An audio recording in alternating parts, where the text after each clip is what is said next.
राम जन्मभूमि की जय हो। कृष्ण जन्मभूमि की जय हो। काशी विश्वनाथ भगवान की जय हो। श्री हनुमंत लाल जी महाराज की जय हो। जगत जननी गौ माता की जय हो। भारत माता की जय हो। सनातन धर्म की जय हो। जय जय श्री राम। जय जय श्री राम। बहुत बहुत अभिनंदन। अपने वक्तव्य में जो सार है वो सब हम सबको कह दिया, फिर भी आप लोगों ने मुझे यहाँ कुछ कहने का अवसर दिया है। पहली बात तो यह है कि यहाँ जितने भी राजनीतिक स्वरूप के जो विराजमान हैं मैं उनसे क्षमा चाहूँगा। हम लोग यहाँ न तो कोई सांसद के रूप में बैठे न कोई अभी यहाँ विधायक के रूप में बैठे हैं। यहाँ आप लोगों के बीच एक सनातन का भगवा चोला और अध्यात्म के रूप में आप लोगों के बीच हम बैठे हैं, इसलिए आप लोग अन्यथा नहीं लें। आप लोगों को प्रतिदिन बहुत सारे मंच और बहुत सारे कार्यक्रम संबोधित करने का लगातार अवसर मिलता है, तो हम तो यहाँ आध्यात्मिक दृष्टि से यहाँ दोनों ही उपस्थित हैं। जैसा अभी मैन जी महाराज ने कहा, मैं उसी बात को आगे बढ़ाता हूँ। आप और हम सब उस सनातन परंपरा से हैं जहां राम कृष्ण देवी देवता ऋषि महामुनि कोई भी अवतरित हुए, प्रकट हुए, जन्म लिए, उन सब ने सनातन व्यवस्था को, पंच तत्व को, परमेश्वर को, इस परमात्मा को, उसकी बनाई हुई सृष्टि को और उसके नियमों को पालन करते हुए आगे बढ़े। आप लोग हम सब कथाएं, सत्संग, भजन, कीर्तन और शास्त्रों के कथन के माध्यम से निरंतर इस बात को हम जानते हैं। जैसा अभी मैन जी ने कहा कि व्यक्ति का नाम उसके काम से होता है, ये बात सत्य है। आज पुत्रों को ऐसी सत्संग और ऐसा ज्ञान दिया कि आज पुत्रों ने ये विचार किया कि हमारे पूर्वजों ने जो हमें आशीर्वाद दिया, उस आशीर्वाद को बढ़ाने के लिए और नई पीढ़ी को इससे संस्कार भी मिले, स्मरण भी रहे और ये नई पीढ़ी के लोग इनसे प्रेरणा लेकर आगे बढ़े, उसके लिए हमारे पूर्वजों का यहाँ पर मंदिर की स्थापना होनी चाहिए। वो मूर्ति के रूप में विराजमान होकर हम सबको निरंतर दर्शन देते रहें। ये बहुत अच्छा कार्य किया है, हम सबके लिए प्रेरणादायक है। बंधुओं बहनों, जिस प्रकार से पूर्वजों ने हमारे लिए खेत छोड़ा, तो आज पीढ़ियां इस खेत से अन्न पा रही है। कितने पशु पक्षियों का जीवारी हो रही है।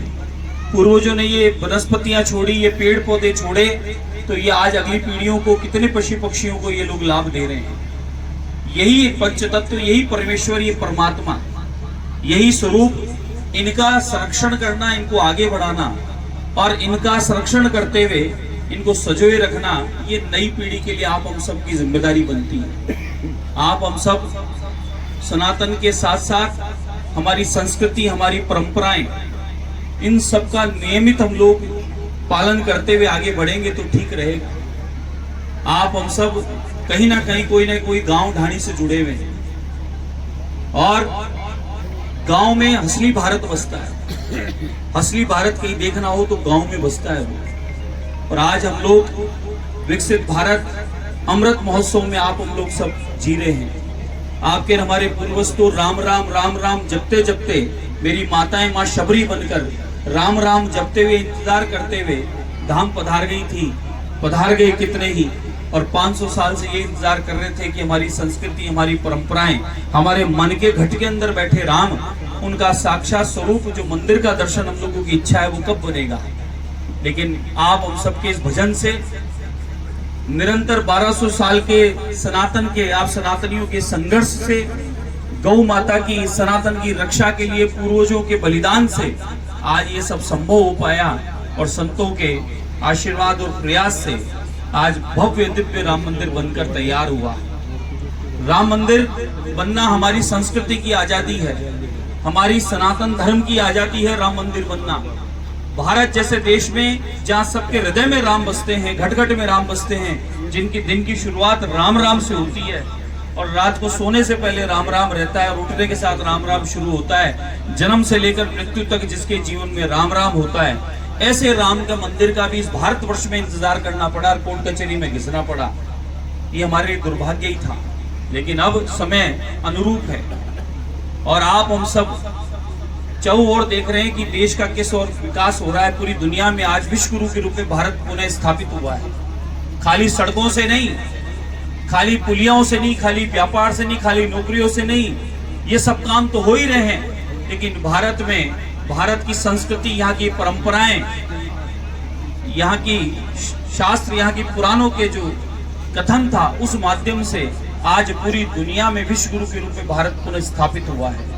आप और हम लोग सनातनी छोटी छोटी बात पर न विचार करते हुए एक मूल बात है कि भारत जिस ओर आज 2014 से विकास की ओर बढ़ रहा है, प्रदेश ही नहीं संपूर्ण भारत का जय जयकार, तिरंगा और सनातन की भगवा पूरी दुनिया में लहरा रही है। और उसका जीता जागता प्रमाण है कि आज कुंभ में पूरी दुनिया के, देश के, विदेश के सब लोग आकर कुंभ में स्नान करके इस भारत की संस्कृति परंपरा को अपना रहे हैं। यही हमारी विश्व गुरु जो पद था वो पुनः स्थापित होने की आप हम सबको सूचना है। आप हम सब बड़भागी, सौभाग्यशाली हैं जो भारत जैसे देश में हमारा जन्म हुआ है। और परमात्मा की प्राप्ति के लिए आप हम सब लोग निरंतर भजन करते हैं, सत्कर्म करते हैं। तो मेरा हमेशा कहना रहता है कि 3 काम से इस 3 लोक के नाथ की प्राप्ति होगी।